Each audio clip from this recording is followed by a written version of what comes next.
At 0614 hours, Katie Rodriguez did something that Mercy General in Denver had never seen in 43 years. She performed a field triage assessment on a cafeteria spill like she was running a casualty evacuation drill in Marjah.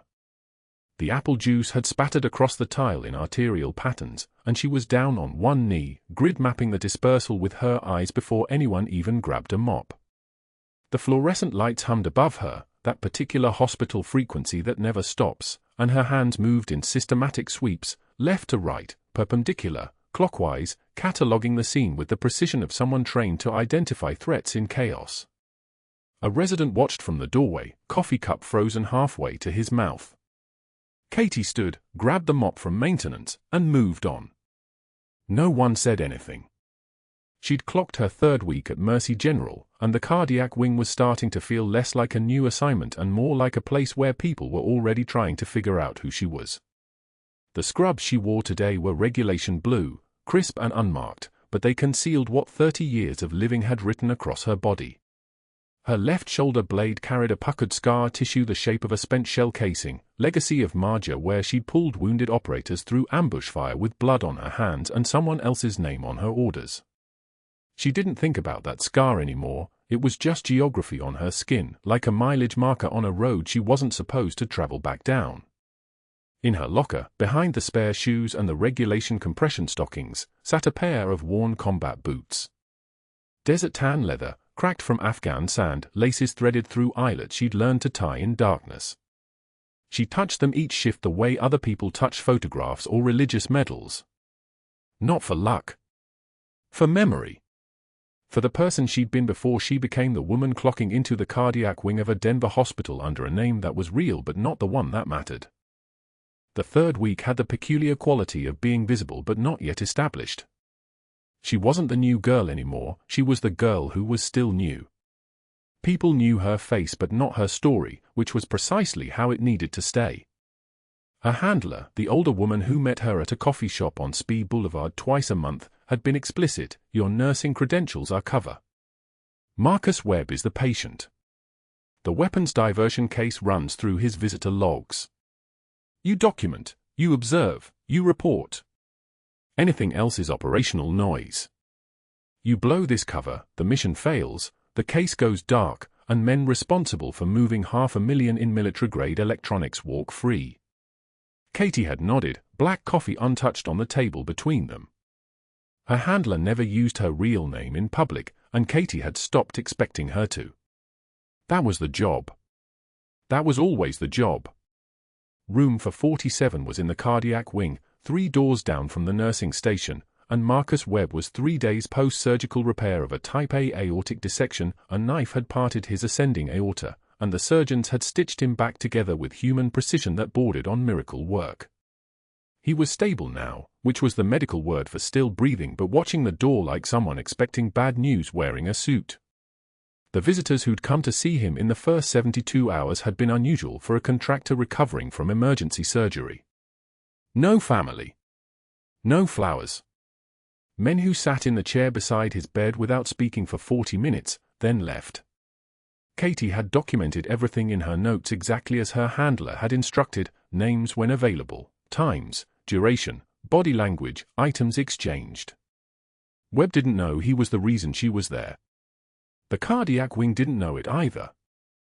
Dr. Marcus Thornton had ruled this kingdom for 12 years with the kind of territorial precision that only comes from believing the world exists to confirm what you already know about yourself. He was 48, silver-templed at the temples, his presence in the hallway preceded by the smell of expensive cologne, something with tobacco and leather notes that made the nurse's station quieter. He carried himself like a man who'd never been told no by anyone who mattered, and the architecture of the cardiac wing had been built to reinforce that belief. The surgical suites answered to him. The resident rotation answered to him. The patient outcomes were excellent because he was skilled and because his staff moved around him like planets orbiting with mathematical precision. He did not tolerate deviation. He did not tolerate questions. And he absolutely did not tolerate competence in people who hadn't been trained in his image. Katie had understood this on her second day when she'd been assigned to pre-op prep for a post-MI patient and had caught a subtle EKG anomaly that the resident had missed, not flagged it loudly, just mentioned it quietly to the attending, the way you do when you're still learning the rhythms of a new hospital. The resident had checked it twice, then brought it to Thornton, and Thornton had looked at Katie with an expression like someone discovering a scratch on a car he thought he owned. Since then, she'd watched him begin his work with the precision of a man building a case. Minor notes in her charting, timestamped slightly off, a notation about medication administration that bordered on questioning protocol. Nothing provable. Nothing that mattered individually. Just the slow accumulation of tiny documented inconsistencies, CC'd to the board, building what would eventually be a file substantial enough to suggest she didn't belong here. She belonged. That was the thing Thornton couldn't possibly understand. She'd served 12 years in the 75th Ranger Regiment, 3 tours through the Hindu Kush, 2 Purple Hearts, and she'd run combat casualty care on soldiers whose names she could still list alphabetically if she closed her eyes. She'd started 4s in the dark. She'd performed needle decompression on tension pneumothorax with a 14-gauge catheter and field-improvised supplies. She'd kept men alive long enough to reach higher levels of care, and they'd lived because her hands knew what to do before her mind had finished processing the wound pattern. Nursing school had felt like learning to use a crayon after spending a decade painting with light. She belonged to this hospital the way a sniper belongs on a rooftop. It was just a matter of her not being seen doing what she was built for. At 0625 hours, Thornton approached her workspace at the cardiac nursing station. The sound of his leather dress shoes on the tile came first, click, click, click, and then the cologne arrived like an announcement. He dropped a stack of patient charts on her workspace, and the papers scattered slightly, requiring her to gather them. A small dominance ritual, the kind of thing that worked on people who still believed hierarchy meant something. "Let's see if the new girl can keep up," he said, and his smile didn't reach his eyes. It never did. The eyes were the part that made you understand he wasn't smiling at anything, he was smiling at the idea of you failing. She didn't look up at him. She was already reading the first chart, her eyes moving across the vitals with the systematic speed of someone trained to extract information from chaos. BP 142/91. Heart rate 87, regular rhythm. Post-op day 2, LVAD support stable. "Of course, doctor," she said, because that's what he was listening for, the deference, the acknowledgement that he was the one who decided what people could handle. "I'll review these before shift change." He lingered for exactly 3 seconds longer than necessary, watching to see if she would flinch or rush or perform the anxiety he was expecting. She didn't. She just read the next chart with the same unhurried precision. When he finally walked away, his shoes made that click, click, click sound again, receding down the hallway. One of the other nurses, Sarah from Days, caught Katie's eye from across the station. There was something in that look, a question, a warning, a recognition of something. Sarah mouthed, "Good luck," and Katie understood immediately that the wheels had already begun turning. Thornton was the kind of threat that moved slowly, documented, built his case like he was constructing a building code violation instead of dismantling a person's career. She needed to keep her head down. She needed to be invisible except in the one place that mattered, the one place where Marcus Webb would continue to have visitors who meant something, and she would continue to document it, and the mission would continue to move forward on a timeline that wasn't hers. The rain started around 0800, hammering the windows of the cardiac wing with a sound like applause, and Katie moved through her assignments with the kind of calm that came from having already survived worse. She checked Webb's post-op wound site, noted the absence of seroma or hematoma, adjusted his CPAP settings, and positioned him for optimal pulmonary function. Each action was clinical and complete. None of it revealed that she was cataloging his visitors, that she was listening to his phone calls, that she existed in this place as a nurse-shaped surveillance operation running with a deadline and a handler and a mission file that lived in a classified folder somewhere between the Pentagon and Langley. She was good at this part, the splitting of attention, the compartmentalization, the ability to be fully present in 2 different realities simultaneously. It was what combat had trained her for. It was what combat had broken her into. At 1,130 hours, her phone buzzed against her hip, the burner phone, the one no one on staff knew she had, the one that lived in the inside pocket of her locker right next to the boots. She didn't check it until she was in the supply closet, alone, surrounded by boxes of saline and catheter kits and the smell of antiseptic that never quite disguised something older underneath. The text was 2 words, "Tonight, 2100. The coffee shop location was implied. She deleted the message immediately and stood for exactly 15 seconds in the supply closet, breathing, letting her heart rate return to baseline. Whatever was happening with the case, whether Webb's condition had changed, whether new visitors had been flagged, whether the timeline was accelerating, it would be discussed quietly over coffee that neither of them would drink. The nursing world would continue forward. Thornton would continue building his file. And she would continue being the quiet nurse who knew how to move through emergency medicine with the precision of someone who'd learned the difference between chaos and protocol in the worst possible classroom. She clocked out at 1900 hours and drove to the apartment she rented on Evans Avenue, a place with nothing in it except what was necessary and a phone number she'd memorized but never written down. The boot sat in her locker. Thornton's smile hung in her memory, that particular expression of a man who believed the world owed him certainty and respect. In 96 hours, her handler would tell her something that changed everything, and in 192 hours, the moment would arrive that would split her life into before and after. But right now, driving through rain-soaked Denver streets, she was still just a nurse. Still new. Still invisible. Still moving forward on a mission that belonged to people who would never need to thank her or even know her name. The cafeteria at Mercy General smelled like industrial bleach and overcooked chicken, the kind of institutional smell that clung to scrubs and hair and didn't wash out until the 3rd load of laundry. Katie sat alone at a corner table, her lunch tray positioned precisely, fork on the left, napkin folded, posture upright like she was eating in a command post instead of a hospital cafeteria. The worn combat boots she'd worn under her scrubs this morning, hidden beneath the table, pressed against the tile floor. A talisman. A reminder of who she actually was beneath the borrowed identity of just another cardiac nurse. That's when Dr. Marcus Thornton's voice cut through the ambient noise like a blade through soft tissue. "I'm giving Nurse Rodriguez here 1 week before she quits." Katie's fork paused midway to her mouth. Not from fear. From calculation. She set the fork down with deliberate slowness and looked up. Thornton stood at a table 20 feet away, surrounded by his usual orbit, 3 residents, 2 attending physicians, a nurse manager who laughed a half-second too late at everything he said. He was pointing at Katie with a water bottle, his voice pitched loud enough to carry across the entire cafeteria. The volume was intentional. The audience was the point. "Anyone want to take that bet?" Thornton continued, his smile sharp as surgical steel. "I give her 7 days. Maximum." New girls out of her depth already. Laughter rippled through his entourage like a contagion. A couple of other staffers turned to watch, sensing blood in the water the way humans always do. Katie's knuckles whitened around her fork handle, but her face remained composed, the same flat, unreadable expression she'd worn while a suicide bomber's shrapnel sang past her head in Marjah.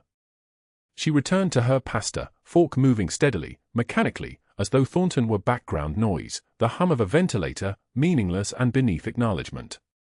The pasta was undersalted.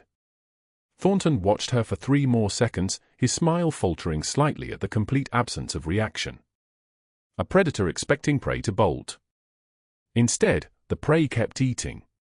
He turned back to his residents, but something had shifted in his posture, a tightness in his shoulders that suggested the dismissal had registered. Predators don't like being ignored. They interpret it as a challenge. He stood, pushed his chair back with deliberate noise, and walked past Katie's table. His trajectory was curved, not accidental. He passed close enough that she could smell his cologne, something expensive and aggressively masculine, the olfactory equivalent of a peacock spreading feathers. Then he paused beside her table, looked down at her lunch tray with theatrical deliberation, and his elbow swung out in a movement that might have been called a stumble if anyone believed in accidents. The tray went flying. Pasta, marinara sauce, apple juice, and utensils exploded across the tile floor in a spectacular burst of red and white. The sound of impact echoed off the linoleum, a sharp, unmistakable crack that silenced the cafeteria. 50 people stopped chewing. Someone's chair scraped backward. A resident gasped. Thornton stepped back, feigning surprise, his palms up in mock innocence. Oops. His voice dripped with faux concern. Better clean that up, sweetheart. The endearment was a blade wrapped in velvet. Sweetheart. Not Rodriguez. Not nurse. Sweetheart, the kind of diminishment that soldiers used when they wanted to make clear that you were small, decorative, beneath the real work happening around you. Katie stood slowly. Not quickly. Slowly. Movement by movement, like she was rising from a meditation, giving her hands time to remember that they'd held a plasma-soaked gauze pad from an IED casualty in Helmand Province and that knocking a water bottle across a cafeteria was a kindergartner's display of aggression by comparison. When her eyes met Thornton's, she held his gaze for exactly 7 seconds. Muscle memory, but the psychological kind. Her voice was steady. Quiet. The kind of quiet that makes the volume of silence behind it audible. You knock things over when you're scared. She paused. Thornton's jaw tightened. Wonder what that says about you, Doctor. She turned and walked to the trash receptacle, dumped the scattered remnants of her lunch, and exited the cafeteria without a backward glance. Behind her, someone let out a breath they'd been holding. Thornton's ears had flushed red, a rapid, uncontrolled response his conscious mind couldn't suppress. His residents exchanged glances, the earlier laughter replaced with something more complex. Discomfort. Uncertainty. The dynamic had shifted and everyone in the room knew it. Katie's hands remained steady as she pushed through the cafeteria doors. The trembling wasn't fear. It was restraint. But that wasn't the worst part. By the time Katie returned to the 3rd floor for afternoon shift, Thornton had already CC'd the hospital administrator on his first official complaint. The email was a masterclass in bureaucratic warfare, meticulous, documented, and wrapped in the language of patient safety. He cited 3 instances of incomplete charting protocols in her cardiac assessments from the previous week, each timestamp verified, each deviation from standard hospital documentation flagged with institutional regulation numbers. The email read like evidence, constructed with the precision of someone building a case that would hold up under administrative review. The subtext was clear: she was incompetent, she was a liability, and he was the responsible physician documenting it for posterity. Katie saw the email when she logged into the patient management system. No notification. She simply found it copied to her record, professional and lethal as a stiletto heel sinking into soft flesh. She read it once, committed every date and regulation number to memory, and moved forward because that's what operators did. You absorbed intelligence. You adjusted vectors. You kept moving. The shift proceeded normally until 1847 hours. The code blue alarm screamed through Mercy General with the shrill urgency of a helicopter rotor cutting through night air. Katie's head lifted instantly, not from fear but from the recognition of that specific frequency, the activation pattern that meant cardiac arrest, meant someone's heart had stopped, meant time had become a finite resource measured in minutes. She was moving before the second alarm completed, her feet carrying her toward the stairwell with the economical grace of someone whose body understood emergency as a native language. The 3rd floor hallway erupted into controlled chaos. A man lay prone outside room for 47, his color the wrong shade of gray, his chest barely moving. His brother knelt beside him, hand on his shoulder, voice breaking, "Carl, stay with me, Carl." The kind of desperate keening that civilians made when they encountered sudden death. Carl wore a Vietnam veteran baseball cap, the kind with the embroidered insignia, the kind that meant this man had spent his youth somewhere hot and violent and had somehow made it to 62 years old only to collapse in a hospital hallway. Katie dropped to her knees without hesitation, her hands moving with the mechanical precision of muscle memory as she ripped open Carl's shirt. Tracheal deviation. Absent breath sounds on the right side. Jugular vein distension. Her mind ran the differential in milliseconds, tension pneumothorax, lung collapse, 3 minutes before cardiac arrest became irreversible. "Get me equipment," she said, her voice suddenly commanding, stripped of the deference she'd worn like a disguise all week. "No please. No apology." Command tone. A first-year resident stammered something about waiting for the code team. The words were there, but they meant nothing. They were the hesitation of someone who didn't understand that hesitation was death. Dr. Thornton arrived, his footsteps sharp and angry, his voice cutting through the moment like he was the only consciousness that mattered. "Step back, Rodriguez. Let qualified personnel handle this." Katie ignored him the way she would ignore the noise of a convoy passing in the distance. Her hands were already in Carl's belongings bag, a worn duffel, the kind soldiers carried, pulling out a care package. MRE packaging. She tore open the plastic wrapping with her teeth, fashioning an improvised seal while simultaneously prepping the lateral chest wall with an alcohol pad she'd grabbed from a crash cart. "I need a 14-gauge catheter. Now." The nurse hesitated, her eyes flicking to Thornton. He barked something about authorization, about scope of practice, about protocols, but Katie's hands were already moving. The catheter slid between the ribs with practiced precision, her fingers finding the anatomical landmarks with the accuracy of someone who'd done this in a Humvee under fire, who'd done this while rounds snapped overhead, who'd done this because the alternative was watching someone die on her watch. The hiss of escaping air filled the hallway. Surgical decompression. Atmospheric release. Carl's chest expanded, color returning to his lips in real time, his breathing deepening from panic to something like recovery. The room went dead silent. Then organized chaos erupted, the code team arriving, stabilization protocols initiating, the machinery of hospital response finally engaged now that someone had actually saved the patient instead of waiting for permission. Katie stood, her hand steady, her face unreadable, while Thornton stared at her with an expression that had shifted from arrogance to something rawer. Something that looked like fear. She turned and walked to the supply sink, washed her hands with methodical precision, and returned to her charting. The code team would transport Carl to ICU within 6 minutes. By tomorrow afternoon, the nurses would be talking about the mysterious intervention in the hallway, the way the new girl had moved like she actually knew what she was doing. By tomorrow evening, Thornton would file a formal complaint citing unauthorized medical procedures and scope of practice violations. But tonight, in the quiet of the third-floor hallway, there was only the sound of a man breathing who should have been dead. Katie sat down at the nurse's station and pulled up her next patient's chart. Her hands didn't shake. The trembling was over. She'd already moved through it years ago, in a place where moving through trauma was simply the price of staying alive. The code blue alarm screamed at 1847 hours. Third floor. Room for 47 corridor. A visitor, mid-60s, breathing like a man drowning in air, had collapsed against the wall outside the patient rooms. His left side was caving inward. Katie knew that collapse. She'd seen it 73 times in Marjah, seen it in the dust and heat, seen young operators go rigid when the pressure inside their chest turned against them. Tension pneumothorax. The visitor's lung had folded. His heart was being crushed. She dropped to her knees. The tile was cold through her scrubs.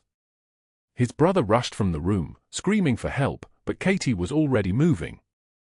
She tore open an MRE package from the patient's belongings, olive drab plastic, the smell of preserved beef and salt, and fashioned an improvised seal. Her hands moved without permission from her conscious mind.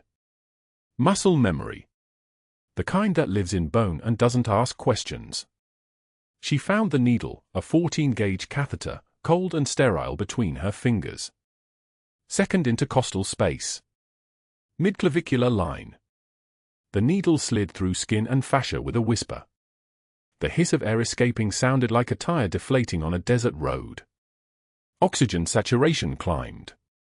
75. 82. 88. The visitor's body sagged with the returning gift of breath. The ER team arrived and she stepped back, hand steady, face blank. They wheeled him away on a stretcher. She watched the corridor go quiet again, just fluorescent light and the soft beeping of monitors from rooms where people fought their own invisible wars. Within 1 hour, Dr. Thornton had filed a formal complaint. Katie saw the email chain beginning to spread like cracks in concrete. Risk management copied. Chief Medical Officer. The hospital attorney. His words were precise: surgical, unauthorized invasive procedures, scope of practice violations, deviation from Joint Commission credentialing standards. He cited the Nurse Practice Act with highlighted sections. He called a needle decompression an advanced emergency procedure outside the registered nurse's delegated authority. He didn't mention that the visitor was alive. He didn't mention that without that needle, without that improvised seal torn from an MRE package, that man would have flatlined in the hallway while his brother screamed and the emergency department stood frozen in the familiar paralysis of watching someone die. Thornton was building 17 forms across 3 departments. Each one a brick. Each one placed with the precision of someone who understood exactly how institutional power worked. He'd learned to weaponize bureaucracy the way some men weaponize words. Quieter. More effective. No screaming. No violence. Just paperwork and procedure and the slow suffocation of a career by committee. Katie completed her incident report at 1923 hours. She documented everything. The vital signs.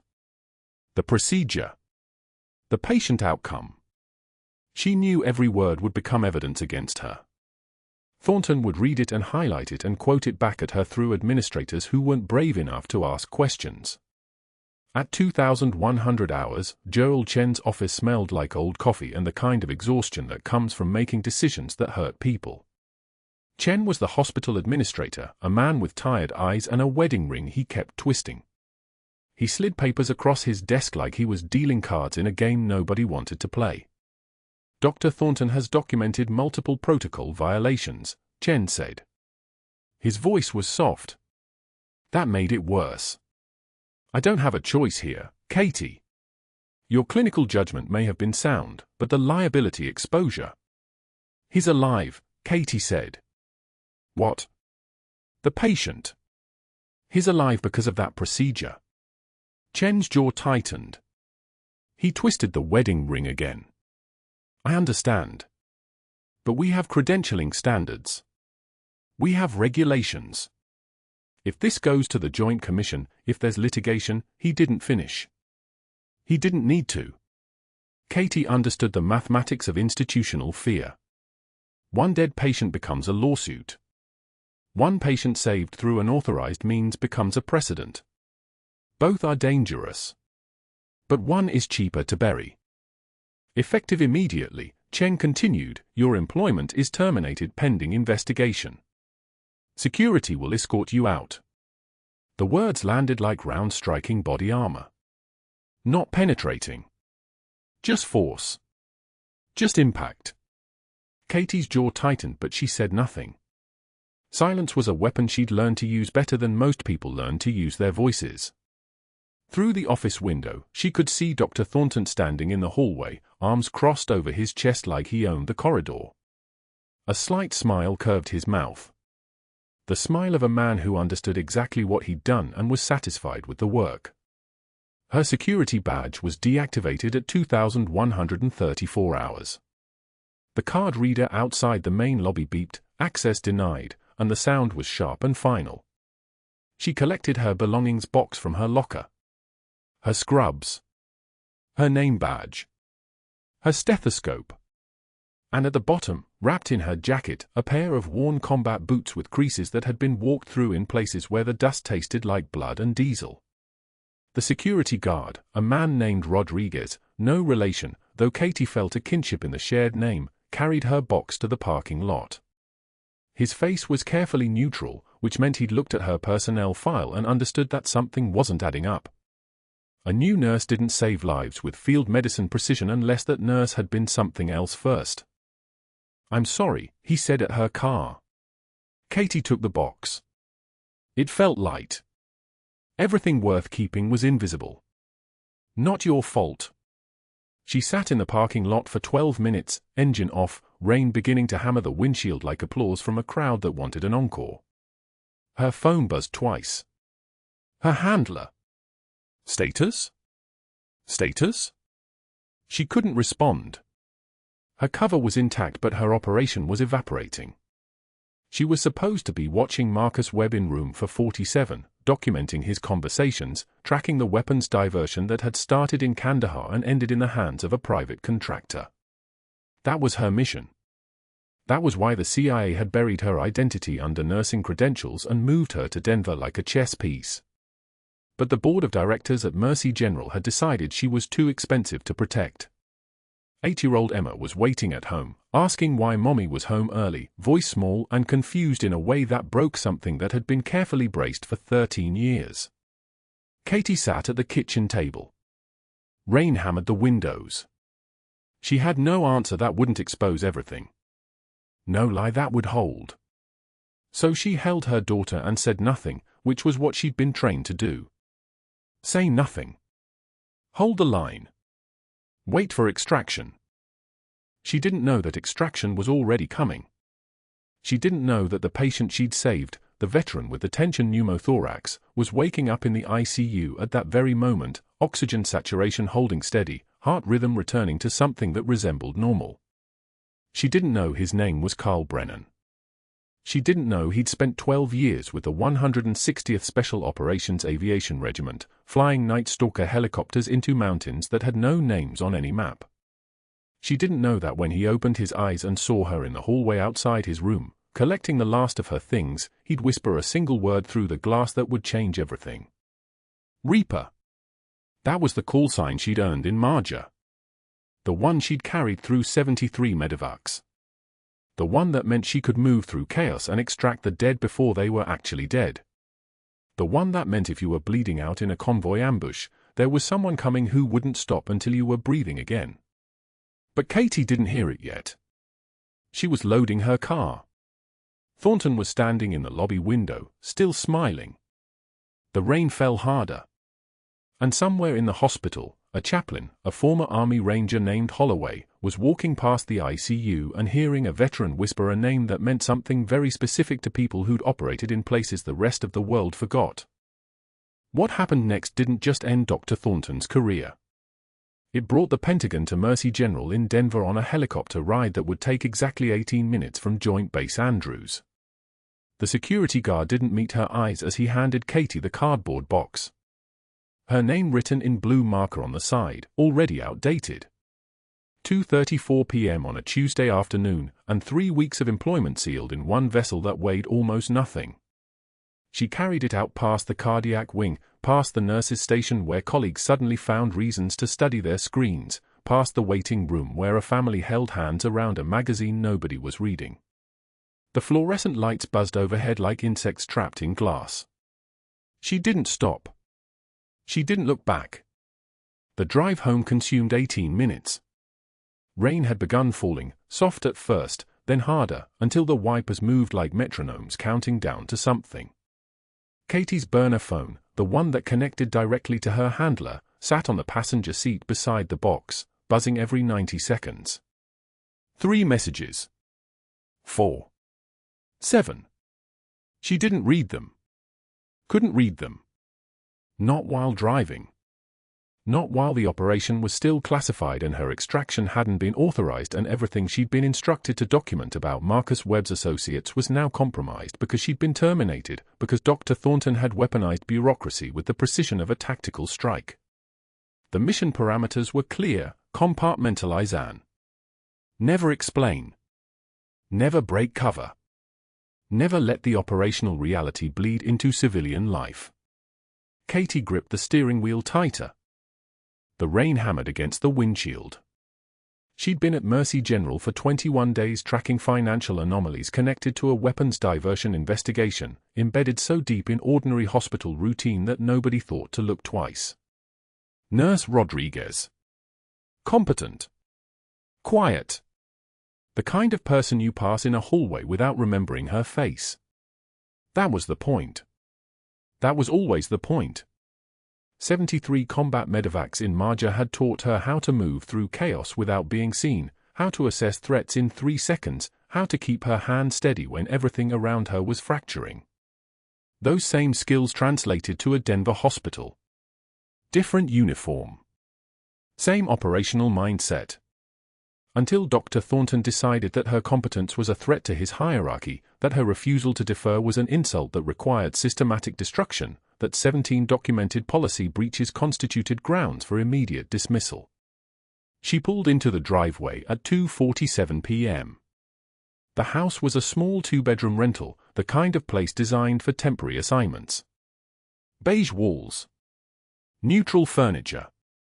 The babysitter, Mrs. Chen, was waiting on the porch with Katie's daughter Emma, who wore pajamas printed with cartoon cats and whose face registered confusion before anything else registered. Emma was 8 years old, with Katie's dark hair and her father's green eyes, and she'd learned not to ask too many questions about Mommy's job. Sometimes Mommy worked nights. Sometimes Mommy missed school events. Sometimes Mommy was there, and sometimes Mommy was gone, and that was just how things were. "Why are you home early?" Emma asked, her voice small, uncertain. "Did something bad happen?" Katie set the box down on the kitchen tile. It made a soft thud. She turned to Mrs. Chen and said, "Thank you for staying. I can handle it from here." Mrs. Chen hesitated. She was good at reading tension in a room, then nodded and gathered her things. The door closed behind her with a soft click that sounded like a sealed vault. Katie pulled out a chair and sat at the kitchen table, and Emma climbed into her lap with the unself-conscious trust that only children possess, her small arms wrapping around Katie's neck. "Did you do something wrong?" Emma whispered. Katie pressed her face into her daughter's hair, breathing in the smell of apple-scented shampoo and sleep. Her eyes burned. She'd been trained to suppress emotion for 14 years, since she was 22 years old and raising her hand to enlist. She'd learned that tears were a liability in combat zones, that crying was a reaction you couldn't afford when people's lives depended on your steady hands. But sitting at this kitchen table in a rented house in Denver, with her daughter's trust pressed against her chest and a cardboard box of her entire professional existence sitting on the counter, something cracked open inside Katie Rodriguez that no amount of training could seal back up. She cried silently. The tears came without sound, without the gasping or trembling that might have frightened Emma. Just tears tracking down her face while she held her daughter and tried to construct an answer that made any kind of sense. How do you explain to an 8-year-old that her mother had done everything right? That she'd saved a man's life? That she'd performed a procedure under combat conditions that a civilian hospital couldn't comprehend? That someone had seen her competence as a threat and systematically dismantled her cover, and that the mission, the classified, compartmentalized mission that Katie had sworn to keep secret, was now in jeopardy because a man in a position of institutional power had decided that his ego mattered more than operational security. "Mommy made someone angry at work, baby," Katie whispered, her voice hoarse. "Sometimes that happens." "Is he mean?" Emma asked, her 8-year-old logic already searching for narrative that made sense. "Is that why you're home?" Katie held her daughter tighter, feeling the weight of the lies she would have to construct. "Not lies, exactly. Compartmentalization. Operational necessity. The things you didn't tell your child because telling her would put her in danger." "Yes, honey. He's mean." "Are you sad?" Katie didn't answer. She couldn't. Because acknowledging her sadness meant acknowledging that everything she'd built as Katie Rodriguez the nurse had been destroyed in the time it took to sign 3 forms and deactivate a security badge. It meant that Dr. Thornton had won. It meant that she'd been extracted from her assignment not by protocol or authorization, but by the deliberate destruction of her cover by someone who had no idea who he was really dismissing. She'd treated hundreds of trauma cases in special forces. She'd held men together, literally, with her hands and her calm and her refusal to let anyone die while they bled out from wounds that should have been fatal. The Bronze Star citation called her actions extraordinarily heroic under fire. The congressional recognition commended her exceptional valor. The 2 Purple Hearts sitting in a box in a safe house in Maryland were proof that she'd done what she was trained to do, keep people alive when everything else was falling apart. But none of that mattered at Mercy General. None of that mattered to Dr. Thornton, who saw a capable nurse as a threat to his authority and decided to eliminate her.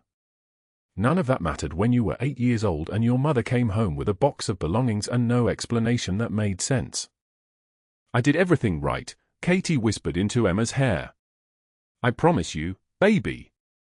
I did everything right." Emma fell asleep against her mother's shoulder around 6:15 p.m., her small body going slack and heavy. Katie carried her upstairs to bed, tucked her under the duvet with the cats on it, and stood in the darkness of her daughter's room for a long moment. The burner phone had stopped buzzing at 4:32 p.m. That silence was worse than the messages. That silence meant her handler was assessing the situation, running protocols, determining whether the mission could continue or whether Katie Rodriguez, Staff Sergeant, Bronze Star, 2 Purple Hearts, deep cover operative, was now damaged goods. She walked downstairs and sat at the kitchen table again, alone this time. The cardboard box sat on the counter like an accusation. 21 days of work. 3 weeks of embedded documentation. Everything she'd compiled about Marcus Webb's financial movements, his associate visits, the pattern of conversations that suggested institutional knowledge of the weapons diversion. All of it destroyed because she'd had the audacity to save a man's life in front of someone who'd decided that competence was insubordination. The phone rang at 8:47 p.m. An unknown number. Katie answered without speaking. Status report, her handler said. No greeting. No names. That was protocol. Extracted, Katie said quietly. Cover blown in-house. Mission integrity compromised. The veteran who woke up. Whispered my call sign to hospital staff. I don't know how much institutional knowledge he has. I don't know what he told them. Silence on the line. Katie could hear traffic in the background, the sound of a city she wasn't in. Her handler was running calculations, assessing exposure, determining whether this operation was salvageable or whether they had a full containment problem. We're bringing you in, her handler said finally. Pack essentials only. Helicopter at DIA in 4 hours. Your daughter? Katie's grip tightened on the phone. Classified extraction. Full protective relocation, new identity package, the works. But we need you prepared to leave now. Katie looked at the stairs leading to Emma's room. Her 8-year-old daughter, sleeping peacefully under a duvet with cartoon cats, completely unaware that her life was about to change in ways she couldn't comprehend. Completely unaware that her mother wasn't just a nurse but a soldier. Completely unaware that the cardboard box on the counter contained the final remnants of a cover identity that had lasted exactly 21 days. I'll be ready, Katie whispered. She hung up the phone and sat in the darkness of her kitchen, listening to the rain continue falling against the windows, and waited for her extraction. 2 days later, the veteran opened his eyes. The ICU monitor beeped in steady rhythm, a sound like a metronome counting resurrection. Carl Weston's pupils tracked the ceiling, tracked the fall line, tracked the nurse standing in the hallway outside his room. His mouth moved. Cracked lips forming a single word that shattered the fluorescent silence, Reaper. Katie froze. Her hand holding the cardboard box containing everything she'd accumulated in 3 weeks, a coffee mug, a trauma shears case, photographs she'd brought to remind her of Emma on night shifts. The box nearly fell. She caught it. Her breathing didn't change. Her face didn't change. But Carl Weston saw her, and his eyes filled with water, and he nodded once with the absolute certainty of a man who had stared into the abyss and recognized the angel who pulled him back. That was the moment the entire architecture of secrecy began to crack. The hospital chaplain, Reverend Marcus Halloway, stood 30 feet away with a cup of terrible coffee and the particular exhaustion of a man who had last worn a uniform 23 years ago with the 75th Ranger Regiment. He heard the word. Just one word. But recognition is a specific frequency, and he was still tuned to that wavelength. Halloway set down his coffee with the slow deliberation of someone whose hands had forgotten how to shake, and he walked to the ICU records room. Katie was already moving down the corridor toward the exit, her box held like a shield, every muscle tuned toward the parking garage and the car that would take her home, where she would sit at her kitchen table and wait for the phone call telling her extraction was compromised, the operation was blown, and she'd failed to protect the investigation that had cost her everything to begin. She didn't see Halloway pull the file. Didn't see him reading the intake records, the emergency contact information, the patient history that now included a classified designation next to Carl Weston's name. Former Night Stalker pilot. 160th Special Operations Aviation Regiment. Marjah Valley Deployment, 2009 to 2011. Last known team affiliation, Task Force Reaper. The call sign clinked into place like a magazine locked into a rifle. Holloway didn't call Katie. Instead, he used a number that had been retired from active use for 8 years, a phone in an office that overlooked the Rocky Mountains, where the 10th Special Forces Group commander kept one line that never made it into official logs. A line for people like him. A line for situations that required resurrection. "Sir, I found your operative," Holloway said. "And someone just tried to bury her." The next 18 hours moved like a military operation, because that's precisely what it was. The 10th Special Forces Group commander placed calls to the Pentagon. The Pentagon called Langley. Langley confirmed that Staff Sergeant Katie Rodriguez had been maintaining an active intelligence operation at Mercy General monitoring a weapons diversion case connected to a hospital administrator's visitor logs. The operation had 47 days remaining to confirmation. Terminating the operative mid-operation constituted federal interference. By 7 in the morning, Rear Admiral Marcus Vance sat in a leather chair in Mercy General's conference room. He was the kind of tall that made doorways seem smaller, the kind of quiet that turned administrative meetings into military briefings. A thin file rested on the table before him. Dr. Thornton sat across from him with Administrator Chen, neither man aware yet that they were about to witness their kingdom's collapse. "I won't take much of your time," Admiral Vance began. His voice was like a tank idling in an underground garage, present, waiting, capable of moving through walls. "I'm here regarding the termination of Staff Sergeant Katie Rodriguez, RN, 2 days ago, approximately 21:34 hours. Administrator Chen's face went the color of drywall. Dr. Thornton leaned forward. "I'm not sure what military rank has to do with our hiring decisions, but this nurse violated protocol, endangered." "Staff Sergeant," the Admiral continued, as if Thornton hadn't spoken, Bronze Star with Valor. Silence. The kind of silence that exists in bunkers after artillery stops. 2 purple hearts. Thornton's jaw tightened. His eyes flicked to the right, already calculating, already reaching for angles. 73 combat medevacs in Marjah Valley, Helmand Province, between 2009 and 2011. When regular paramedics froze, Staff Sergeant Rodriguez innovated. When protocols failed, she created new ones. When operators would have died waiting for transport, she saved them with duct tape and ingenuity and the kind of composure that comes from having already survived the worst that humans can inflict. Administrator Chen's hands trembled against the table. "And her CIA handler," Admiral Vance said, opening the file with the deliberation of a judge reading a verdict, "would very much like to know why you terminated an active intelligence operative mid-operation." The silence crystallized. Dr. Thornton's face cycled through colors, red to white to something closer to ash. His mouth opened. Closed. Opened again. She was insubordinate. She violated scope of practice. I documented everything. 17 formal complaints. I have the forms. I have the emails.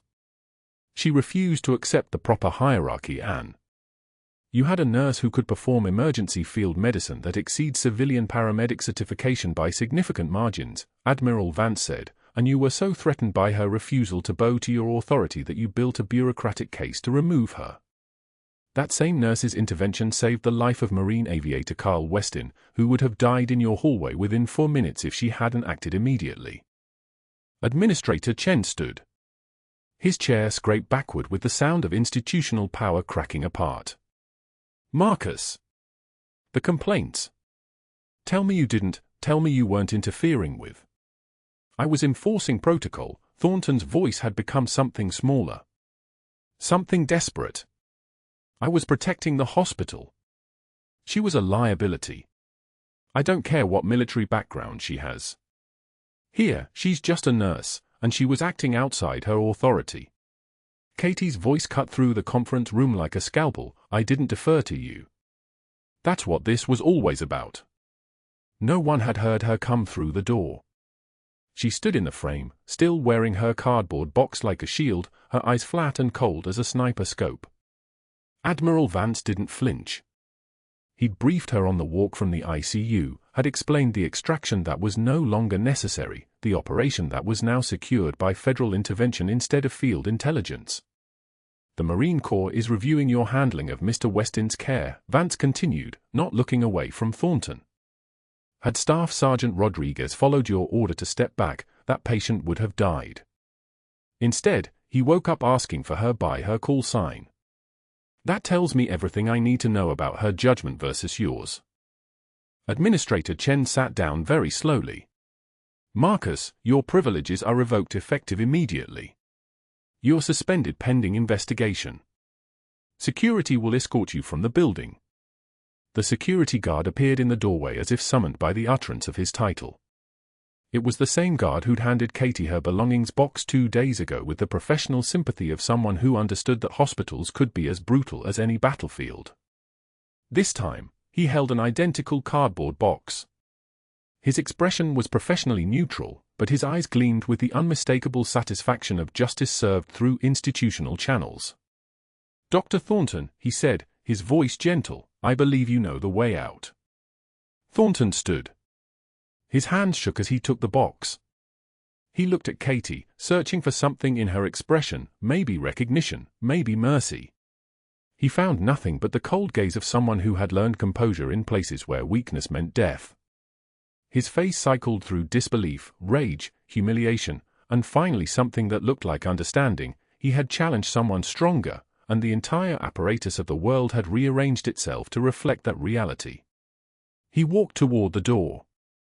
Nurses parted as he passed, their whispers following him like smoke. Katie watched him go, her hand still gripping the box of 3 weeks' worth of failed cover identity. Administrator Chen turned to her with an expression caught between horror and apology. Your employment is reinstated immediately, he said. Back pay. Full reinstatement of your security clearance. And Staff Sergeant Rodriguez. I'm genuinely sorry. I should have. I didn't know. No, Katie said simply. You didn't. Admiral Vance stood and extended his hand. Your operation continues. Your cover is intact.